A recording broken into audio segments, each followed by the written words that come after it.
Hello दोस्तों, स्वागत है एक बार फिर आप सभी का आपके अपने यूट्यूब चैनल PS क्लासेस पर। तो दोस्तों, आज के इस वीडियो लेक्चर में 12th क्लास फिजिक्स के लेसन नंबर 2 से दो इम्पोर्टेंट न्यूमेरिकल्स को सॉल्व करेंगे। तो आई स्टूडेंट, बिना किसी देरी के शुरू करते हैं वीडियो लेक्चर को, समझते हैं पूरी बात को। तो स्टूडेंट, पहले हम इन क्वेश्चनों की लैंग्वेज को समझते हैं, फिर इसके सोल्यूशन को समझेंगे। स्टूडेंट, आप लोग को बताते चलूँ बच्चों, इस टाइप के न्यूमेरिकल आपके बोर्ड एग्जाम में बहुत ज़्यादा पूछे जाते हैं और एग्जाम की दृष्टि से बच्चों वेरी मोस्ट इंपोर्टेंट ये न्यूमेरिकल है।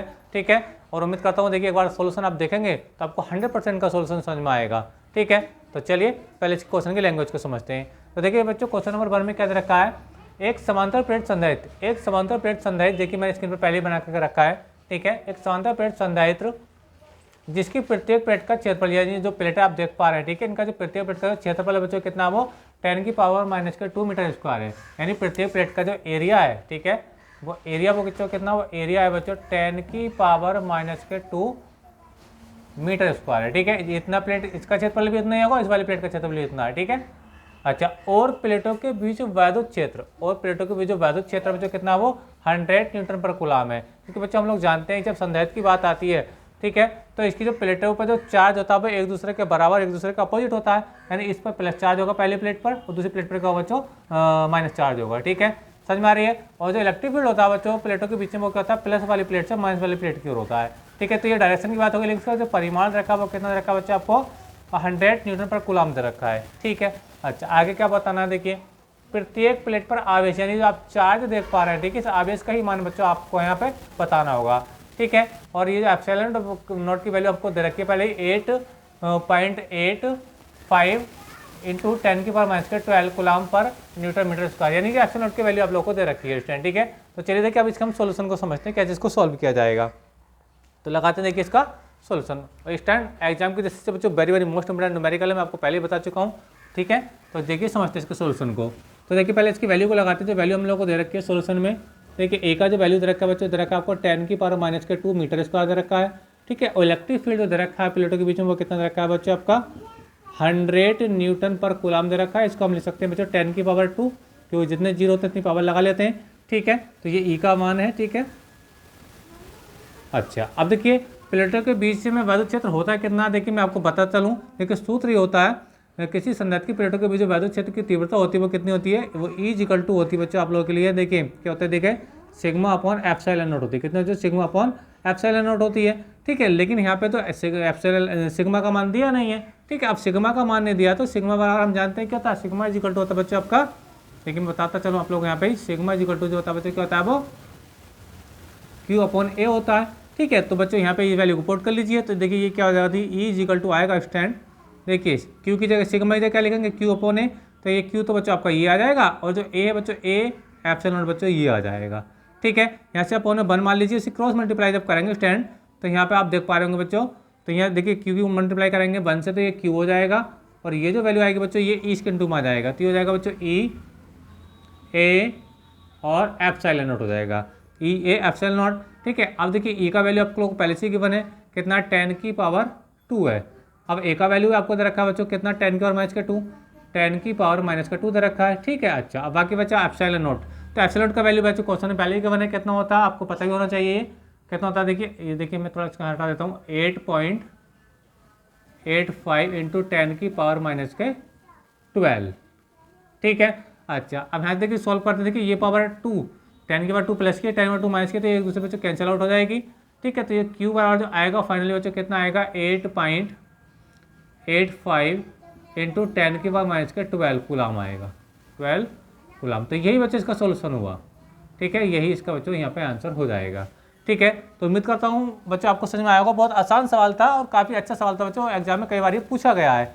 ठीक है, कुछ नहीं था, आपको संधारित्र की दोनों प्लेटों का एरिया दे रखा था, प्लेटों के बीच में इलेक्ट्रिक फील्ड का वैल्यू दे रखा था। ठीक है, आपको प्लेटों पर जो चार्ज है वो पूछा था। ठीक है, तो चार्ज निकालने के लिए हमने फार्मूला अप्लाई किया, E= σ/ε0, लेकिन सिग्मा हमको डायरेक्ट पता नहीं था, इसलिए σ= हमने Q/A लगाया। ठीक है, तो जब अपन ने 1 माने क्रॉस मल्टीप्लाई करा तो कंडीशन बन के आई आपको बच्चों ये वाली। ठीक है, अब E और A की वैल्यू हमको पता थी, ε0 की वैल्यू क्वेश्चन में गिवन थी। ठीक है, सोल्व करा तो ये आ गया। अब देखिए यहाँ पे इसका मान आ गया। ठीक है, आपको देखो ये एक बार प्लस Q एक बार माइनस Q, तो देखो प्रथम वाली प्लेट पर, पहली प्लेट पर होगा ये प्लस का वैल्यू और दूसरी वाली प्लेट पर होगा ये माइनस का वैल्यू। ठीक है, समझ मारा, यानी कहने का मतलब ये प्रथम वाली जो पहली प्लेट है ये वैल्यू प्लस की, आप देख पाएंगे ऐसा कोई साइन नहीं है ना, तो पहली प्लेट पे इतना चार्ज होगा, और हम बात करें दूसरी वाली प्लेट के लिए तो चार्ज उतना ही होगा, यानी इस वाली प्लेट की अगर मैं बात करता हूँ इस वाली प्लेट के लिए, तो क्यू का जो मान आएगा वो नेगेटिव आएगा। कितना आएगा, वैल्यू बिल्कुल यही रहती है, ठीक है। कितने देखिए 8.85 इंटू 10 की पावर माइनस के 12 कूलम, ठीक है। समझ में आ रहा आप लोगों को मेरी बात, यानी कहने का मतलब ये संधारित्र की प्लेटों पे जो चार्ज होता है बच्चों वो परिमाण में तो बिल्कुल बराबर होता है, लेकिन एक पर बच्चों क्या होता है ये प्लस का होता है, दूसरे पे क्या होता है ये माइनस का होता है। समझ में आ रहा आप लोगों को मेरी बात, तो ये क्वेश्चन नंबर बच्चों 1 का सोल्यूशन हुआ, ठीक है। अच्छा अब देखिए क्वेश्चन नंबर 2 को पढ़ते हैं। क्वेश्चन नंबर 2 क्या देखिए समझते हैं, देखिए अब देखिए इसका स्क्रीनशॉट ले लीजिए आप लोग, ठीक है, अपने नोट्स में से कॉपी कर सकते हैं, ठीक है। और क्वेश्चन आपको समझ में आया तो प्लीज वीडियो को लाइक और दोस्तों में शेयर कर दीजिए, और कमेंट करके जरूर बताइए बच्चों क्वेश्चन आपको समझ में कैसा आया, ठीक है। अच्छा देखिए क्वेश्चन नंबर 2 को समझते हैं। देखिए क्वेश्चन नंबर 2 क्या देखिए, 200 वोल्ट संभरण सप्लाई से एक 600 पिकोफैरेड धारिता वाले संधारित्र को आवेशित किया जाता है, ठीक है। यानी एक संधारित्र है जिसका वोल्टेज कितना बच्चों 200 वोल्ट है, ठीक है, और इसकी धारिता कितनी है 600 पिकोफैरेड है, ठीक है। इसको चार्ज किया जाता है, ठीक है। चार्ज करने के बाद क्या हो, फिर इसे संभरण से वियोजित कर देता है, इसकी चार्जिंग को हटा दिया जाए, जो चार्जिंग प्रोसेस हो रहा था वो संधारित्र चार्ज हो रहा था उसको हटा दिया जाता है, ठीक है। और एक अन्य संधारित्र कोई दूसरा संधारित्र जिसकी धारिता कितनी है बच्चों 600 पिकोफैरेड है वाले संधारित्र से जोड़ देते हैं, ठीक है। और इस प्रक्रिया में कितनी ऊर्जा ह्रास होगी ये आपको बताना है, ठीक है। तो चलिए देखिए मैं इसको ऐसे हटा रहा हूँ, इस चीज़ को ऐसे देखिए सोल्यूशन समझते हैं इसका, हटाने चीज़ को देखिए। तो क्वेश्चन नंबर 2 का सोल्यूशन देखेंगे, देखिए बहुत अच्छा सवाल है क्वेश्चन नंबर 2 ही बच्चों। देखिए सोल्यूशन नंबर 2 का दूसरे का, देखिए बी कितना दे रखा है, देखिए B1 आपको दे रखा है बच्चों, देखिए दो कंडीशन के अंदर आएंगे मैं आपको बता दूँ। ये दे रखा है 200 वोल्ट, कितना दे रखा है बच्चों 200 वोल्ट दे रखा है। देखो धारिता भी देखो दो बार आपको दिखाई दे रहा है, तो पहली धारिता को हमने C1 का नाम देते हैं, कितना है ये 600 पिकोफैरेड, कितना बच्चों 600 पिकोफैरेड है। पिकोफैरेड को फैरेड में करेंगे तो 600 गुणा 10 की घात माइनस के कितना हो जाएगा 12 हो जाएगा। यहाँ से 2 जीरो खत्म करोगे 2 घातें खत्म हो जाएंगी, है ना, तो 10 की पावर माइनस के 10 आ जाएगी, है ना। तो चलिए देखो इसको मैं यहीं पे लिख देता हूँ इस चीज़ को, ये देखो बच्चों 6 इंटू 10 की पावर माइनस के 10 फैरेड हो जाएगा, ठीक है। इस पर कहा बच्चों C2 का मान बच्चों यही आएगा, C2 का मान कितना आएगा, C2 का वैल्यू भी यही है 6 इंटू 10 की पावर माइनस के 10 फैरेड हो जाएगा, ठीक है। अच्छा बात करते हैं B2 बच्चों, ये जो दूसरा संधारित्र है इन्हें कहा ना कि फिर इसे संभरण से वियोजित कर देते हैं, और एक अन्य संधारित्र, ठीक है, अन्य 600 पिकोफैरेड वाले संधारित्र, ठीक है। ये जो संधारित्र बच्चे ये अनावेशित संधारित्र, कैसा संधारित्र है बच्चे ये अनावेशित संधारित्र, यहाँ पे एक वर्ड छूट गया है, अनावेशित संधारित्र से जोड़ देते हैं बच्चों, ये यहाँ का वर्ड रहेगा, ठीक है, से जोड़ देते हैं। अब देखिए जब कोई कैपेसिटर अनावेशित होता है मतलब उस पर कोई चार्ज नहीं होता बच्चों, हम जानते हैं कि जब कोई कंडक्टर है अगर इस पर चार्ज अगर जीरो है तो इसका वोल्टेज भी कितना होगा जीरो होगा, क्योंकि बच्चों चार्ज जो होता है बच्चों या वोल्टेज जो होता है वो हमेशा समानुपाती होता है किसके, क्यू के। ये धारिता की परिभाषा में हमने आप लोग को पढ़ाया भी था, ठीक है। अब कोई अनावेशित संधारित्र है तो इसका अनावेशित मतलब उस पर कोई चार्ज नहीं तो इसका वोल्टेज भी कितना होगा जीरो होगा, यानी यहाँ पे B2 का मान कितना होगा जीरो होगा। समझ में आ रहा है आप लोग को मेरी बात। अच्छा अब देखिए इस ऊर्जा में यानी इस प्रोसेस में बताना आपको जोड़ देते हैं, इस प्रक्रिया में कितनी ऊर्जा का ह्रास होगा ये आपको बतानी, ऊर्जा में कमी बतानी है। तो ऊर्जा में कमी का जो फार्मूला होता है बच्चे, सूत्र जो होता है ऊर्जा हानि का सूत्र होता है डेल्टा U इजिकल टू होता है 1/2 C1 C2, और ये होता है बच्चों B2 माइनस के V1, ठीक है, और ये होता है C1 प्लस C2 होता है, ठीक है। ये फार्मूला बच्चों ऊर्जा ह्रास निकालने के लिए, ठीक है। अच्छा वैल्यू पुट कर लीजिए हटाने चीज़ को, तो देखिए वैल्यू जब फार्मूले में डालेंगे बच्चों तो क्या आएगा, देखिए finally answer delta U is equal to 1/2, ठीक है, क्या C1 C2 की वैल्यू मुझे पहले से पता है, देखिए ये देखिए 6 इंटू 10 की पावर माइनस के 10 C1 का मान, और 6 इंटू 10 की पावर माइनस के 10 ये C2 का मान आ गया, ठीक है। फिर क्या आपका जो B2 माइनस V1 है, और B2 माइनस V1 का ये होल स्क्वायर होता है बच्चों, कितना होता है होल स्क्वायर होता है, ठीक है। तो ये हो जाएगा बच्चों आपका B2 का 0 माइनस के V1 का मान कितना बच्चों, V1 का मान है ये 200, ठीक है, इसका होल स्क्वायर हो जाएगा।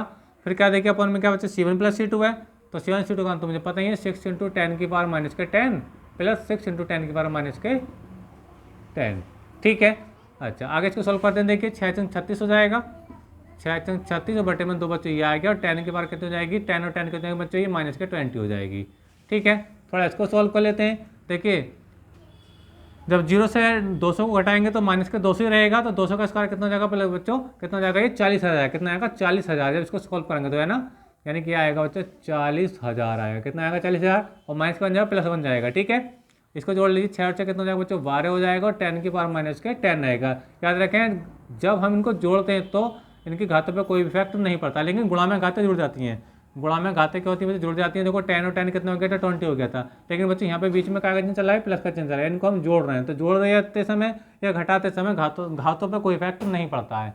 ठीक है, अच्छा तो इसको सॉल्व कर लीजिए। देखिए काट देते हैं 12 तिया हो जाएगा बच्चों 36 हो जाएगा। 2 से काटेंगे तो 2 से जब इसको काटेंगे बच्चों कितना आएगा 2 दूनी 4 हो जाएगा। ठीक है, अच्छा देखो यहाँ से बच्चों 3 और यहाँ से बच्चा 2, तो 2 3 हो जाएगा बच्चों 6, यानी 2 तिया हो जाएगा 6 हो जाएगा और 10 की पावर माइनस के 20 ये पहले से ही है बच्चों।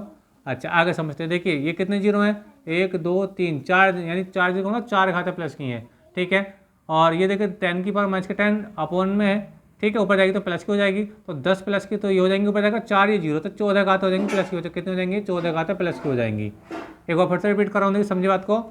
ये 1 2 3 4 जीरो है ना, 4 घाते प्लस की हुई, और ये जो पावर माइनस की अपॉन गई ऊपर जाएगी तो प्लस की हो जाएगी, तो 10 और प्लस 4 कितना हो 14 हो जाएगा। ठीक है, अब आगे इसको सॉल्व कर लीजिए। 6 × 10 की पावर माइनस से कितना आएगा बच्चों, ये घटा दीजिए कितना बचेगा 6 बचेगा। तो ये बच्चों आगे आपकी ऊर्जा का मान आया। ठीक है, यानी डेल्टा यू का मान इतना आया, और ऊर्जा का मान होता है बच्चों जूल। ठीक है, तो ये बच्चों दूसरे सवाल का ये सोल्यूशन हो गया। ठीक है, समझ में आ रही है आप लोग को मेरी बात। बहुत आसान सवाल देखिए, याद रखें इसको, फार्मूले को याद रखना बच्चों। जब भी ऊर्जा हानि का अगर आपको वैल्यू निकालना आ जाए तो फार्मूला आपको याद रखना पड़ेगा। ठीक है, फार्मूला क्या होता है वो मैं आपको पहले ही बता चुका हूँ। ठीक है, डेल्टा यू यानी ऊर्जा हानि का सूत्र है हाफ C1 C2 ब्रैकेट में V2 माइनस V1 ठीक है का whole square upon C1 plus C2 है। ठीक है स्टैंड, तो न्यूमेरिकल मतलब जो वैल्यू इस फार्मूले में जब लगाएंगे तो इसका सोल्यूशन आप लोगों के स्क्रीन पर आ जाएगा स्टैंड सॉल्व करने के बाद। तो यही वो बच्चों न्यूमेरिकल थे जो मैंने आपको बताए, और ये दोनों ही क्वेश्चन बच्चों एग्जाम के दृष्टि से बच्चों वेरी मोस्ट इंपोर्टेंट न्यूमेरिकल है, और उम्मीद करता हूँ आपको दोनों का सोल्यूशन समझ में आया भी होगा। तो आज के इस वीडियो लेक्चर में बस इतना ही बच्चों। वीडियो लेक्चर कैसा लगा कमेंट करके जरूर बताइए। चैनल पर नए तो चैनल को सब्सक्राइब कर लीजिए, बेल आइकन का बटन जरूर दबाइए ताकि मेरी आने वाली हर वीडियो का नोटिफिकेशन आप लोगों को समय से मिलता रहे। Thank you, best of luck.